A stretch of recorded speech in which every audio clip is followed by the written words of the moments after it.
en Estados Unidos tomaron acciones de política económica agresivas. Hubieron otros bancos centrales que también tuvieron actividades importantes. En Inglaterra también se movieron, y mientras la economía y restauraron las condiciones financieras globales.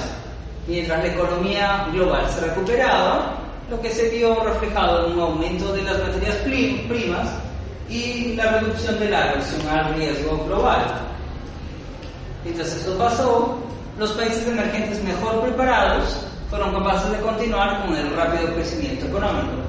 Y ahora sí, claro, rápido comparado al crecimiento que tienen los países desarrollados, ¿no? Rápido, pero no es el 10%, 8%, 9% que a veces se podía ver, ¿no?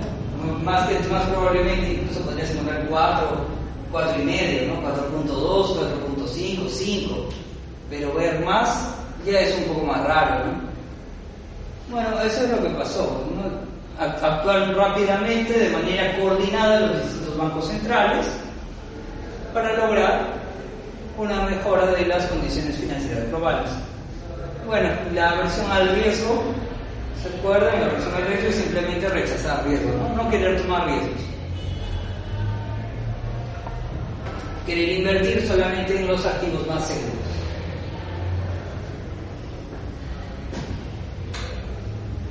Y eso es lo que decía el grafiquito de Perú, al que de repente vamos a poder ver, a ver si ustedes se acuerdan qué cosa pasó. Ustedes son muy jovencitos, pero yo me acordaré, a ver. ¿Qué tenemos? Tenemos del 85 al 2015. Nuestro periodo de la gran moderación, nuestro periodo de la gran recesión y el periodo actual, ¿no? Esto es también de la página del Banco Mundial, lo he sacado. Y bueno, ahí podemos ver del 85 al 90 qué pasó. Bueno, todos nos acordamos, sí, de 2 años que hubieron un crecimiento del 2 y después al siguiente año un crecimiento del 9, después un crecimiento del 10%, se llevó a menos 9%, se llevó a menos 12%. De lo que habían crecido, pues se perdió todo. Después hubo el ajuste, hubo un crecimiento del 2%, después no se creció absolutamente nada, después ya vieron algunos años seguidos, de unos 3 años seguidos de crecimiento por encima del 4%, y hasta el 95 que ya empezó a caer otra vez, se creció alrededor del 3%, se llevó a 6, y de nuevo, más o menos por el 97-98, hubo otra vez un crecimiento de 0. En esos años del 97-98 fue cuando hubo la crisis rusa y la crisis asiática. La crisis asiática en el 97, la crisis rusa en el 98, y bueno, en el 94 fue la crisis mexicana también. ¿Se acuerdan de la crisis mexicana en el 94? El Estado de México casi quiebra y lo tuvieron que rescatar. Y a los efectos de esa crisis, a nivel mundial, le decían el efecto tequila. Por si no se acordaban, bueno, el efecto tequila era la casi quiebra de México. Eso fue en el efecto tequila. Eso fue en 1994. En el 97 son la crisis de los tigres del Asia,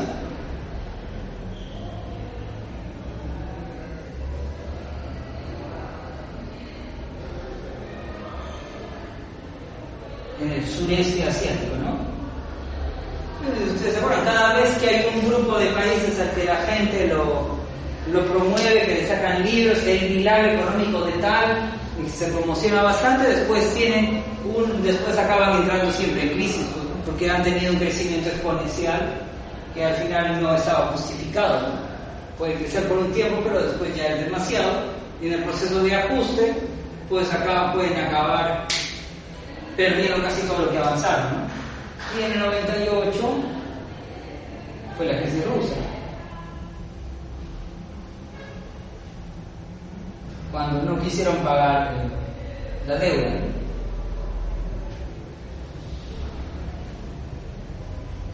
la crisis de deuda rusa. Todos los que habían invertido en deuda, en bonos rusos, les dijeron que no les iban a pagar. Así que, bueno, todo el mundo entró en pánico. ¿Por qué no les iban a pagar? ¿No tenían la liquidez para pagar? No tenían. Estaban a las justas y me parece que era como que querían priorizar a los tenedores de bonos nacionales. Pero vamos a pagar primero a estos y después los otros ya se verá. Y evidentemente después que hicieron eso, el rublo se desplomó. Así que los que estaban con inversiones en rublos pues también se arruinaron. Y si encima tenías los bonos, peor, estabas doblemente arruinado por ambos lados. Y este Long Term Capital Management del que estábamos hablando tenía un montón invertido en la crisis en Rusia, tenía bonos rusos y tenía rublos, así que ahí perdieron un montón de lo que habían estado ganando por otros lados.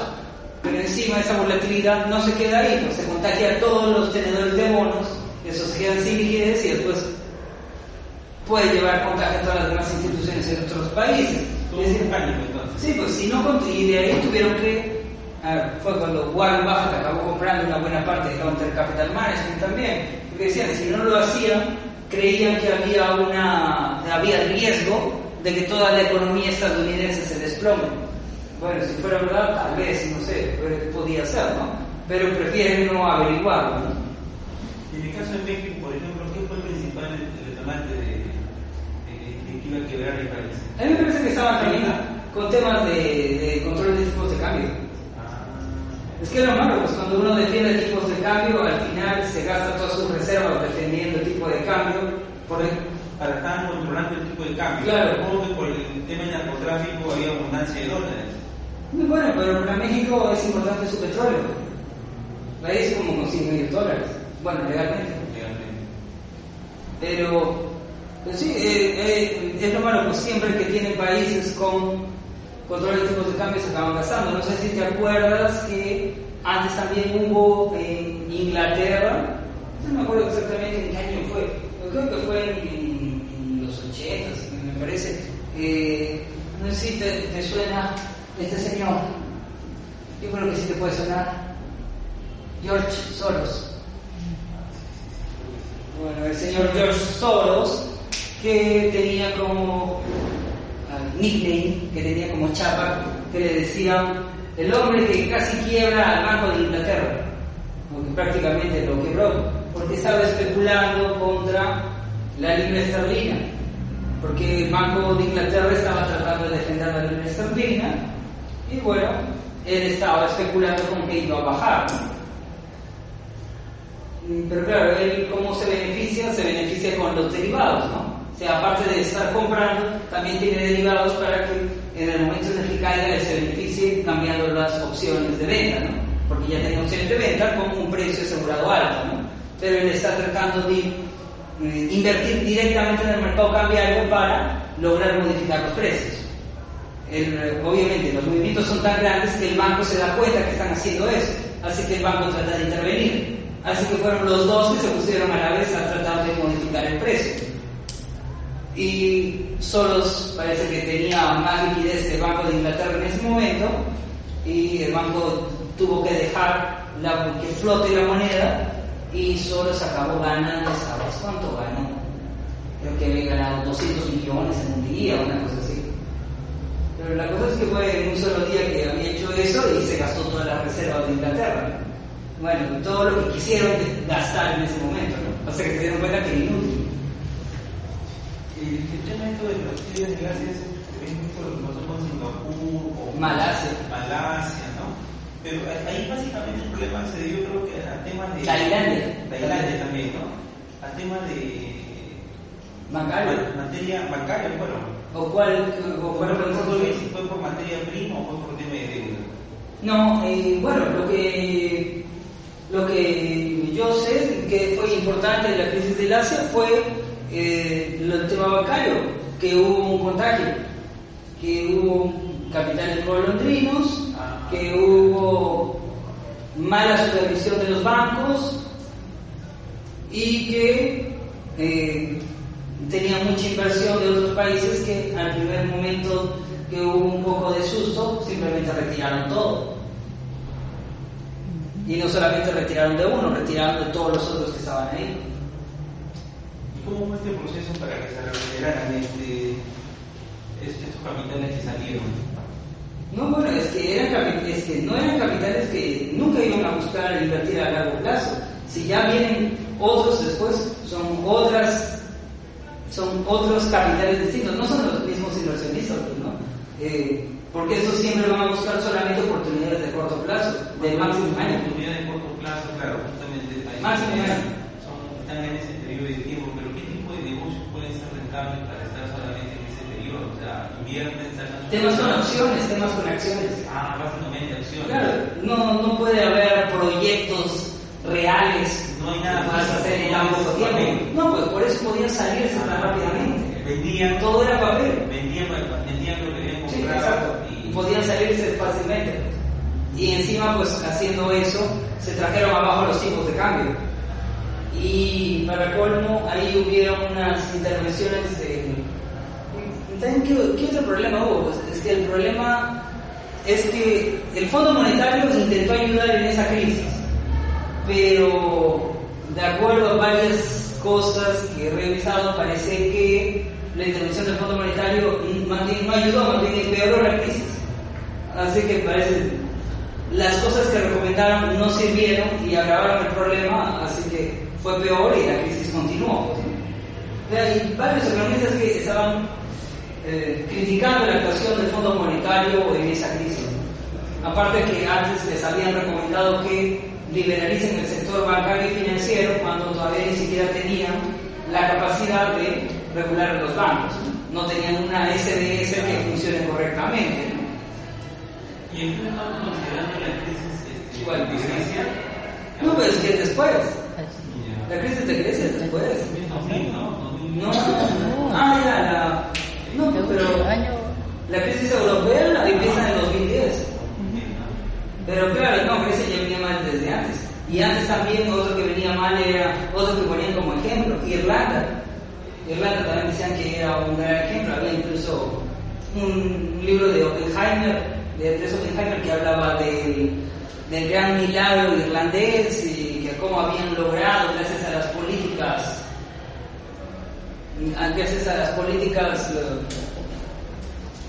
de liberalización del mercado, habían logrado crecer, ¿no? Pero después les vino la crisis, y les vino la crisis antes que a los demás todavía.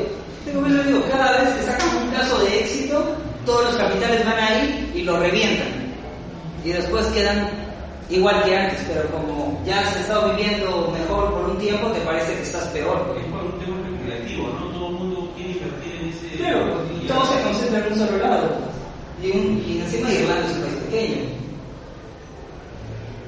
Otro que sufrió, que después lo mencionamos simplemente, es Islandia, ¿no? Islandia casi no tiene ni población, pero también tuvo una crisis así muy grande. Decían, al final iban a tener que liquidar a todos, se supone, los bancos quebraron.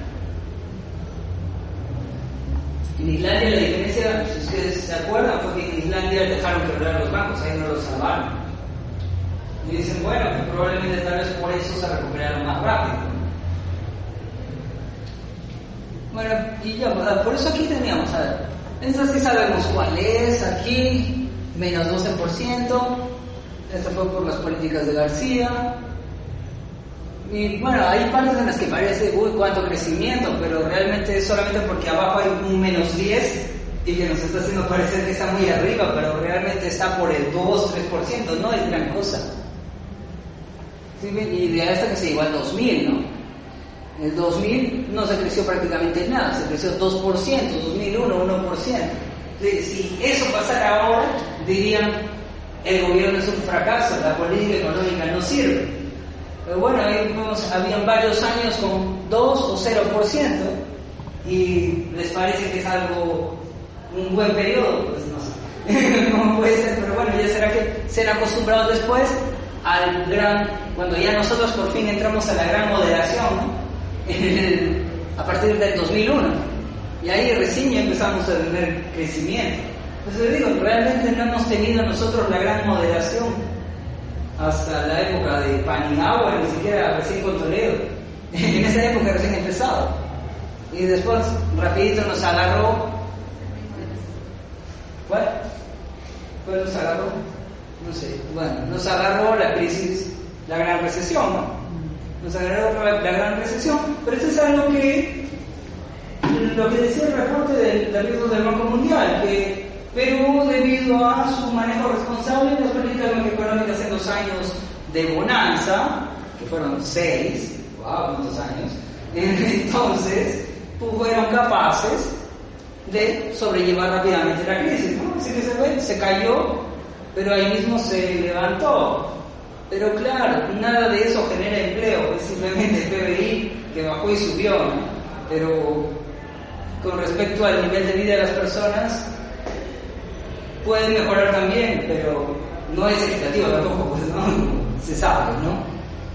Y eso es otra cosa también. Los países normalmente más subdesarrollados suelen tener más desigualdad, y el problema con la desigualdad es que genera inestabilidad, la inestabilidad genera volatilidad, la volatilidad genera incertidumbre, y la incertidumbre genera que no haya credibilidad en las políticas macroeconómicas de largo plazo, y que haya incertidumbre genera que no haya inversión, y que no haya inversión genera bajo crecimiento del PBI, y que haya bajo crecimiento del PBI genera pobreza. Así que al final acabamos en lo mismo y dando vueltas.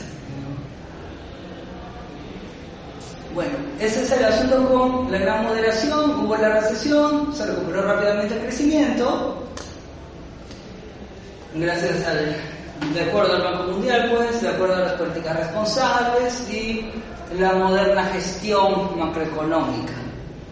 Después, en 2015, ha habido la crisis en China.